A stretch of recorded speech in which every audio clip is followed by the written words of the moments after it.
오늘 이 주일을 위해서 기도하면서 기도에 대한 말씀을 나누겠다 이렇게 준비를 하면서 어떤 책이 좀 도움이 될 책이 있을까 하면서 이렇게 책장을 살펴보는데 나란히 꽂혀 있는 이 두 권의 책이 딱 눈에 들어왔습니다. 닥치는 대로 산다, 닥치는 대로 묻다. 이것도 참 재밌는 일이에요. 평소에 또 다른 이 설교를 준비하려고 책장을 아무리 둘러봐도 눈에 그렇게 확 띄지 않던 그 책 두 권이 기도에 대해서 설교를 해야지 하면서 책을 한번 볼까 하면서 딱 보는데 딱 그 두 권이 눈에 딱 들어온 거예요. 닥치는 대로 산다, 닥치는 대로 묻다. 순간 하나님께서 이렇게 말씀하시는 것 같았습니다. 태민아, 기도에 대해서 얘기하고 싶어? 닥치는 대로 기도해라. 하나님께서 이렇게 말씀하시는 것 같았어요. 지피지기가 아니라 지주지기가 성경의 지혜라고 지난 주일에 말씀드렸습니다. 지주지기, 주님을 알고 나를 아는 삶은 기도하게 됩니다. 전지전능하시며 섬세하신 사랑으로 우리와 함께 하시는 하나님께 그 앞에서 너무도 연약한 나의 삶, 하나님이 절실히 필요한 나의 삶을 내어 맡기는 삶이 될 수밖에 없는 거죠. 그 지주지기의 지혜로 때마다 시마다 어떤 상황이라도 맞닥뜨리는 어떤 일 앞에서도 기회가 되는 대로, 그야말로 닥치는 대로 기도하는 것이 우리의 기도의 자세가 될 수 있기를 소망합니다. 삶을 대하는 가장 치열하고 성실한 태도의 의미로 닥치는 대로 살고 닥치는 대로 묻는 삶이 세상이 이야기하는 하나의 지혜라고 한다면, 인생의 모든 문제와 어려움, 다가오는 모든 현실 앞에서 두려워하거나 회피하거나 절망하거나 원망하는 것이 아니라 그 모든 현실이 닥쳐오는 대로, 그야말로 닥치는 대로 기도하는 것이 우리의 신앙의 삶에서 중요한 지혜가 되기 때문입니다. 사랑하는 여러분, 오늘 설교는 평소의 설교와 조금 다르게 체험에 대한 이야기가 많이 나올 건데요. 그래서 오늘 본문 말씀을 바탕으로 기도의 영향력과 능력에 대한 생생한 체험을 함께 나누면서 오늘 설교 제목대로 조금은 거친 표현이기도 하고 좀 도전적인 표현이기도 하고 또 우리 신앙의 문화에서는 좀 낯선 표현이긴 하지만 설교 제목 표현 그대로 닥치는 대로 기도하는 삶, 그래서 기도의 능력을 누리며 살아가는 우리 모두의 신앙의 삶이 될 수 있기를 축복합니다. 아멘. 화면 보시고 함께 읽어보겠습니다. 시작. 기도는 우리를 살리는 능력입니다. 사랑하는 여러분, 우리가 닥치는 대로 기도해야 하는 이유는 기도 그 자체가 우리를 살리는 능력이 되기 때문입니다. 우리가 하나님께 드리는 기도는 어떤 상황에서도 결코 헛되지 않습니다. 그래서 우리는 언제나 무슨 일이 있든 어떤 상황에서든 그저 당황하거나 두려워하지 않고 기도해야 합니다. 사랑하는 여러분, 기도는 문제 해결의 버튼이 아니라 그 자체로 우리를 살리는 능력이라는 것을 오늘 말씀을 통해서 깨닫는 우리가 될 수 있기를 소망합니다. 때로 우리가 원하는 대로, 원하는 때에, 원하는 모양으로 응답이 되지 않는다 할지라도 우리의 기도는 절대로 헛되지 않습니다. 오늘 본문 말씀이 그 사실을 증거하고 있습니다. 오늘 본문의 한 절의 말씀 다시 한번 함께 읽어볼까요? 함께 읽어보겠습니다. 시작. 다니엘이 이 조서에 왕의 도장이 찍힌 것을 알고도 자기 집에 돌아가서는 윗방에 올라가 예루살렘으로 향한 창문을 열고 전에 하던 대로 하루 3번씩 무릎을 꿇고 기도하며 그의 하나님께 감사하였더라. 아멘. 오늘 말씀의 주인공 다니엘은 무엇보다 기도하는 사람이었습니다. 우리가 다 잘 아는 것처럼 그는 사자굴에 던져질 목숨이 위태로운 상황에서도 전혀 요동함이나 흔들림 없이 전에 하던 대로 기도하는 사람이었습니다. 한 달 동안 누구든지 왕 이외에 어떤 신에게나 사람에게 무엇을 구하면 기도하면 그를 사자굴에 던져 넣는다는 조서에 왕이 도장을 찍었습니다. 이 일은 포로국 출신 눈엣가시 다니엘을 시기 질투해서 그를 어떻게든 끌어내리려는 페르시아 본국 출신의 고위 지도자들 동료들의 계략이었습니다. 때는 남유다를 정복했던 바벨론이 페르시아에 의해 무너지고 새 왕인 다리오 왕이 나라를 안정시키기 위해 행정 제도를 정비할 때였습니다. 이 왕은 나라를 효율적으로 다스리기 위해서 3명의 총리를 세웠는데 그 중에 한 명이 바로 바벨론 포로 출신 유다의 다니엘이었습니다. 포로로 끌려온 지 꽤 지난 노인이었지만 그는 여전히 탁월한 인물이었습니다. 그런 그를 알아본 왕은 3명의 총리 중에 하나로 세우는 것을 넘어서서 그를 왕 다음의 국정 최고 지도자로 세우려고 합니다. 여기에서 문제가 생깁니다.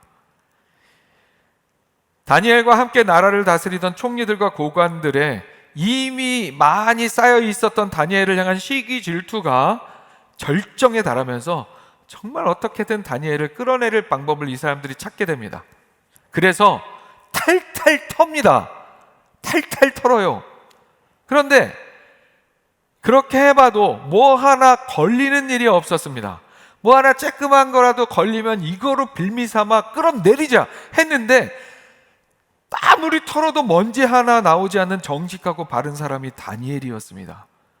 결국에 이 본국 출신 총리들과 고관들은 다니엘의 하나님을 향한 신실한 신앙, 항상 하나님께 기도하는 그의 신앙을 이용해 덫을 삼으려고 했고, 그 결과 그렇게 앞으로 30일 동안 왕이 아닌 어떤 신이나 다른 누군가에게 기도하는 사람은 사자굴에 던지도록 하는 법을 만들고, 이 왕권을 강화한다는 빌미로 이러한 법을 만들고 조서를 마련해서 왕이 도장을 찍게 합니다. 이제 다니엘이 이 기간 전에 하던 대로, 평소에 하던 대로 하나님께 기도한다면 그는 죽은 목숨이나 다름없었습니다. 그렇게 기도하는 다니엘의 이야기는 어떻게 이어집니까? 기도의 사람 다니엘, 평소에도 하루에 3번씩 신실하게 기도하는 다니엘, 목숨이 위협받는 상황에서도 흔들림 없이 전에 하던 대로 하나님 앞에 기도하는 다니엘. 이 사람의 삶이 어떻게 되어야 할까요? 우리의 일반적인 상식과 기대로 생각을 해보면, 자, 이전에도 기도하는 삶이었고 이렇게 목숨이 걸린 상황에서도 흔들림 없이 전에 하던 대로 기도하는 사람이었다면, 그런 사람이라면 하나님께서 어떻게 해주셔야 한다고 여러분 생각하십니까? 이 정도는 해주셔야 되는 거 아니에요? 그 조서를 꾸민 자들, 어떻게든 다니엘을 끌어내리는 사람들, 이 사람들 하나님께서 그냥 벼락을 팍 맞게 하시거나, 왕이 마음을 갑자기 바꿔서 다니엘을 기도한다고 잡지 않도록 하거나, 뭐 그렇게 어떻게든 하나님께서 역사해 주셔서 다니엘이 안전할 수 있도록 하나님께서 막아주셔야 하는 거 아니에요? 이것이 보통은 우리가 기대할 수 있는 기도의 응답입니다. 그렇죠? 그런데 결과는 어떻게 되었습니까? 다니엘은 기도한 죄목으로 체포되었고 결국 사자굴에 던져지게 됩니다. 자, 여기서 우리는 신앙에 물음표가 생길 수 있어요. 거봐, 기도해도 소용없잖아. 그렇게 열심히 기도했는데 결국 사자굴 신세라니, 이렇게 생각할 수 있는 거죠. 말씀 당시에 다니엘을 보면서 여전히 그 포로의 삶 속에 있으면서도 그렇게 하나님 앞에 온전히 기도하며 예비하며 살아가는 다니엘을 보고 힘 얻어서 우리도 기도하자, 그렇게 했던 사람들이 이 상황을 보면서, 아니 다니엘이 그렇게 기도를 하고 목숨 걸고도 기도했는데 결국은 사자굴에 들어갈 상황이 처해져서 하나님께서 이렇게 해주시는 거 뭐야 기도해봐야 소용없네, 이런 생각할 수 있지 않았을까요? 오늘 우리의 삶 속에서도 마찬가지입니다. 기도했는데 무언가 내 바람대로 되지 않거나, 어떤 일이 오히려 기도했는데도 더 내가 볼 때는 더 악화되는 것 같아 보일 때, 우리는 그렇게 생각할 수 있죠. 기도해봐야 소용없네. 야, 기도해봐야 소용없어. 기도하느니 차라리 그 시간에 뭐가 현실적인 방법을 찾아보라니까. 이런 이야기, 이런 생각할 수가 있게 되는 거죠. 하지만 사랑하는 여러분, 우리는 이미 우리가 다 알고 있지만 다니엘 6장의 결론을 함께 볼 수 있어야 합니다. 다니엘이 위기의 순간에도 흔들림 없이 그가 전에 하던 대로 하나님께 기도했음에도 다니엘은 결국 사자굴에 들어가게 되었지만 결국 그의 기도는 그 결정적인 순간 사자굴 안에서 응답되었습니다. 그가 평소에 쌓아왔던 그 기도의 시간들, 하나님과의 깊은 교제는 사라진 것이 아니었습니다. 그의 쌓여진 기도가 사자굴이라는 절망의 공간에 함께 들어가서 사자들의 입을 봉하는 보호막이 되었습니다. 그리고 결국엔 다니엘을 모함하려 했던 자들이 사자굴에 던져지는데 그들은 사자굴 바닥에 닿기도 전에 사자에게 물려가갖고 다 죽어버립니다. 사랑하는 여러분, 기도는 그저 단순히 우리의 위기를 면제해주는 티켓이 아닙니다. 다니엘의 기도는 위기 속에서도 하나님과 함께함으로 두려워하지 않고 그야말로 호랑이 굴에 잡혀가도 정신 차리게 해주는 능력이 되었습니다. 실제는 사자굴이었죠. 기도는 살아계신 하나님과의 영적 연결의 방법이고 기도를 통해 그분과 함께하는 삶이 되기 때문입니다.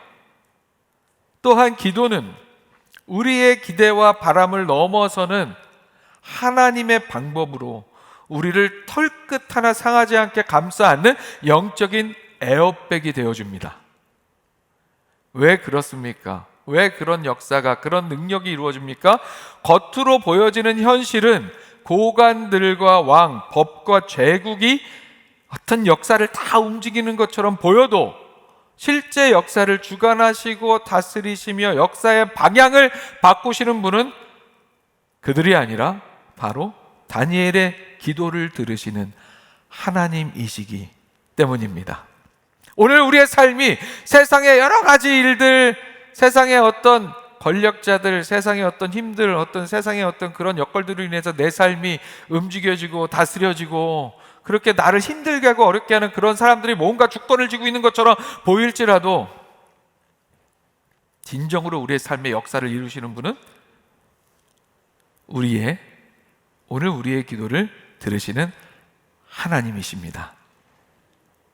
그 사실을 믿고 기도의 능력, 그것을 믿고 닥치는 대로 기도하여 그 은혜를 나의 것으로 누리는 우리 모두가 될 수 있기를 축복합니다. 아멘. 화면 보시고 다시 한번 할게 읽습니다. 시작. 여러분의 기도가 차드에서의 위기를 반전시키는 능력이 되었습니다. 다시 한번 읽습니다. 여러분을 우리로 바꿉니다. 우리의 기도가. 시작. 우리의 기도가 차드에서의 위기를 반전시키는 능력이 되었습니다. 아멘. 사랑하는 여러분, 말씀드린 것처럼 우리의 기도는 우리가 기도하면서 하나님께 간구하는 그 내용 그대로 그렇게 우리의 바람대로 때로 그 바람대로 응답되지 않는다 할지라도 기도는 우리의 삶의 일상의 이야기들 뿐만이 아니라 특별한 하나님의 역사가 필요한 모든 순간에 우리와 함께 하시는 하나님의 능력이 됩니다. 이번에 아프리카 차드에 다녀오면서 이런 기도의 힘, 기도의 능력을 뼈저리게 체험하고 왔어요. 저 먼 곳에 엄청 먼 곳은 아닌데 이 나라의 교통 상황 때문에 엄청 먼 곳이 되어버렸어요. 오지가 되어버렸어요. 그 오지에 작은 신앙 공동체에 예배 처소를 지어 봉헌하러 가는 거룩하고 기쁜 길이었습니다. 수도 은자메나에서 조금이라도 지방을 가려고 벗어나면 이 차드의 남과 북을 잇는 유일한 도로 이외에는 그 주변으로는 제대로 된 길이 없어요. 제대로 된 길이 없습니다. 그래서 이 주요 도로 자체도 뭐 엄청나게 잘 깔려져 있는 도로가 아니지만 그 주변으로 이렇게 가려고 한다면 거기서부터는 정말 완전 꿀렁꿀렁 길이나 밀림과 같은 길이고 뭐 사실 길이 아닌 길을 헤치고 가야 하는 그런 길입니다. 먼 길은 아니에요. 약 7km 되는 길을 우리가 가야 되는데 그 길이 엄청나게 멀게 느껴지는 거예요. 그렇게 7km 정도 들어가서 작은 배를 타고 큰 강을 건너가서 예배하는 일정이었습니다. 그런 여정이었어요. 꿀렁꿀렁 길에, 밀림 길에, 게다가 모래가 가득한 모래길에 먼지까지 가득한 길이었어요. 아주 사중 고난의 길이었습니다. 그렇게 길이 맞나 길을 찾으며 열심히 배를 타러 들어가는 중에 갑자기 뒤에서 어떤 차가 빵빵거리며 따라오기 시작했습니다. 길도 없는데 그나마 있는 하나 외길로 지금 막 열심히 가고 있는데 뒤에서 자꾸 빵빵거려요. 알고 보니까 그 지역의 사복경찰이었어요. 이 경적은 길을 비켜달라는 신호가 아니라 차를 멈추라는 신호였습니다. 그 자리에 서가지고 한참을 이런저런 대화를 진행한 끝에 결국에는 경찰서로 연행이 되었습니다. 이 연행되는 길도 그나마 그만큼 들어갔던 그 길을 또 그렇게 힘들게 타고 나오는 험한 길이었어요. 한국에서도 한 번도 안 가본 경찰서인데 시설도 열악하고 큰일이다 이런 생각을 하는 차에 담대할 수 있는 믿는 구석이 생각이 났어요. 담대할 수 있는 믿는 구석 무엇이었을까요? 바로 여러분의 기도였습니다. 한국에서 우리 차대팀을 파송할 때부터 해주신 기도, 그 쌓여진 기도, 그리고 경찰서에 연행되는 상황에서도 제가 우리 사역자들한테 막 카톡으로 긴급히 부탁했던 그 중보 기도가 생각났기 때문이었습니다. 담대해질 수 있었어요. 결과는 어떻게 되었습니까? 기적이 일어났습니다. 잔뜩 화가 나 있어야 할 경찰들이 우리를 연행하고 나서는 너무도 친절하게 대해 주었습니다. 화를 내지도 않았습니다. 결국 2시간 만에 우리 팀은 풀려날 수 있었고, 사실 현실적으로는 몸도 지치고 마음도 지치고 힘들었지만 다시 길을 나서서 목적지에 무사히 도착했고 봉헌 예배를 함께 기쁨으로 드릴 수 있었습니다. 우리 팀원들 모두 그곳의 사람들이 그 예배 처소를 선물 받은 사람들이 그렇게 감사해하고 감격해하면서 함께 기쁨으로 예배드리는 모습, 인사를 나눌 때마다 우리에게 보여지는 그들의 눈망울을 보면서 우리 팀원들의 몸과 마음의 피로가 하나도 없이 다 사라졌어요. 잠언 21장 1절에 이런 말씀이 있습니다. 왕의 마음이 여호와의 손에 있음이 마치 봇물과 같아서 그가 임의로 인도하시느니라. 아멘. 이 무슨 말입니까? 세상 모든 권력을 가지고 있는 왕이라 할지라도 흐르는 물줄기를 움직이듯이 그의 마음을 주장하시는 분은 여호와 하나님이시라는 말씀입니다. 여러분의 기도가, 우리 사역자들의 긴급 중보 기도가 하늘에 가 닿았을 때 하나님은 차드 경찰들의 마음을 만져주셨습니다. 사랑하는 여러분, 만약 이 상황에 아무도 기도하지 않았다면 어떻게 되었을까요? 단정적으로 어떻게 되었을 것이라고 말할 수는 없어요. 그러나 분명하게 말씀드릴 수 있는 것은 그때 경찰서에 잡혀간 우리의 뒤에는 여러분의 든든한 기도가 쌓여 있었다는 사실입니다. 한 번 더 돌아서 생각해 보면 물론 경찰서에 잡혀가지 않았으면 더 좋았을 거예요. 그렇죠? 그게 우리의 입장에서는 더 최선의 길인 것처럼 보일 수 있지만 여러분의 기도가 어쩌면 정말 최악으로 치달을 수 있었던 그 상황 속에서 그 최악을 막아주는 능력이 되었고 위기를 은혜로 바꿔주고 더 큰 은혜로 누릴 수 있도록 인도해 주었습니다. 우리의 쌓이는 기도는 이렇게 그 자체로 우리의 능력이 되는 줄로 믿습니다. 기도는 하나님과의 교제 그 자체로서 우리를 살리는 생명의 호흡이기 때문에 그런 능력이 있는 거예요. 자, 다니엘이 하루 3번 기도했다는 것은 하루 3번씩 문제가 생겼다는 얘기가 아니에요. 그렇죠? 다니엘이 하루 3번 기도하면서 어떤 기도에 자신이 바라는 응답만을 바라고 기도했다는 게 아니죠. 그렇게 끊이지 않고 하나님과 기도로 교제했다는 의미입니다. 사도 바울이 우리에게 쉬지 말고 기도하라고 한 것은 그래서 쉬지 말고 우리가 원하는 응답을 기다리며 살아가라는 그런 말씀이 아닙니다. 언제나 항상 하나님과의 교제 가운데, 기도로 언제나 항상 하나님과의 교제 가운데 살아가라는 의미의 말씀입니다. 그렇게 하나님과 교제하는 기도가 다니엘을 살렸습니다. 어떤 상황에서도, 위기의 순간에서도 하나님의 뜻대로 담대하게 행동하게 했고, 사자굴에 던져지는 끔찍한 순간에도 결국은 그의 기도가 하나님의 기적의 역사를 경험하게 하는 이유가 되었습니다. 기도는 문제 해결 이전에 내 영혼이 하나님과 연결되는 생명줄입니다. 기도하는 그 순간 우리는 이미 하나님의 은혜의 역사 가운데로 들어가게 됩니다. 사랑하는 여러분, 그렇기 때문에 기도 자체가 능력입니다. 닥치는 대로 기도한다는 것은 결국 어떻게든 하나님과 가까이 하는 삶을 의미하기 때문입니다. 그래서 능력이 되는 거예요. 하나님과 가까이 함이 우리의 삶의 가장 큰 능력임을 여러분 제가 설교로 또 말씀드렸잖아요. 또한 우리가 기도할 때 하나님께서는 우리를 긍휼히 여기셔서 우리의 기도를 통해 항상 일하십니다. 그래서 기도가 당장 눈에 보이는 결과가 없더라도 우리의 기도가 계속 우리의 삶의 모든 상황을 움직이게 하는 동력이 된다는 사실을 잊지 말아야 합니다. 사랑하는 여러분, 우리가 환우들을 위해서 금요일 밤마다 애타게 믿음으로 그렇게 기도할 때 당장 치유와 회복이 일어나지 않을 수도 있습니다. 치유와 회복의 역사가 일어나지 않을 수도 있어요. 제가 안수 기도를 해드릴 때도 기적과 같이 회복되었다는 그런 소식도 있지만, 안수 기도를 해드려도 딱히 어떤 치유의 역사가 보이지 않을 때도 많이 있습니다. 하지만 우리는 실망할 필요 없습니다. 저도 실망하지 않습니다. 우리가 환우들을 위해 드리는 기도, 목회자의 축복의 기도는 살아계신 하나님께서 우리와 함께 하시는 귀한 역사의 통로가 되기 때문입니다. 우리 팀이 경찰서로 끌려가는 순간에도 여러분의 기도의 능력은 계속해서 작동하고 있었습니다. 왜 그런 역사가 이루어집니까? 하나님께서 살아계시기 때문입니다. 오늘 말씀 기억하며 닥치는 대로 기도하는 삶. 자, 닥치는 대로만 기억하시면 절대 안 돼요. 뒤를 기억하셔야 돼요. 닥치는 대로 기도하는 삶, 쉬지 않고 기도하는 삶, 그런 삶으로 기도의 능력을 나의 것으로 누리는 우리 모두가 될 수 있기를 축복합니다. 말씀 마무리합니다. 기도는 내가 원하는 때에 내가 원하는 방식으로 자판기처럼 응답만 꺼내려고 하는 그런 도구가 아닙니다. 꺼낼 수 있는 그런 도구가 아니에요. 그러나 기도는 반드시 영향력이 있습니다. 기도는 분명한 능력이 있습니다.